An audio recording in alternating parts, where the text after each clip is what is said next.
Yo friends, welcome to Paw Paw season. I just wanted to show you how I'm processing these Paw Paws this year, trying to separate the skins, the flesh, and the seeds.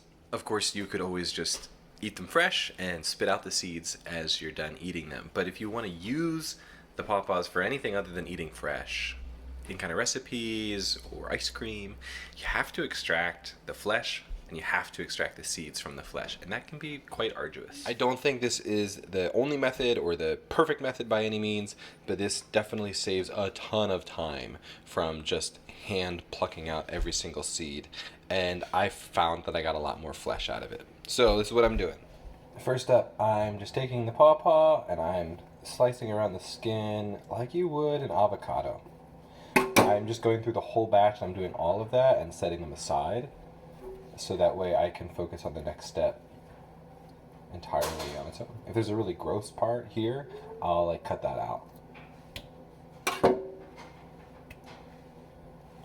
So here I have this large batch with this slice all the way around each of these Paw Paws. Then I'm just taking the Paw Paw and peeling the skin off of one side. Depending on how ripe it is, it's easier to do. So the more ripe it is, if it's extra ripe, pretty easy to do. This one, a little harder, which is okay. So I got it all off one side. And then it's just a matter of squeezing all of that pulp into a blender. Easier with two hands than with one. Alright, so now Paw Paws are gone. All of the pulp and the seeds are in the blender. All of the skins are in the sink. So here I am just pulsing it on the lowest setting a handful of times. I'll mix it up and pulse it again. I'll do this for about 4 minutes. Here, I wish I had a colander, but with real nice large holes, just small enough to prevent seeds from getting through. This is the largest hole thing I have. It's actually from our air fryer, so I gotta wash it really well when I'm done.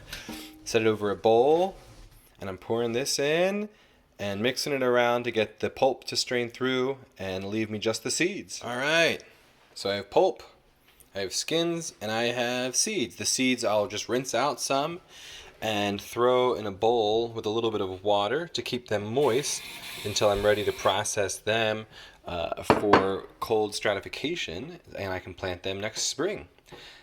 The pulp I can throw in freezer bags and toss in the freezer and use them for recipes all throughout the next year.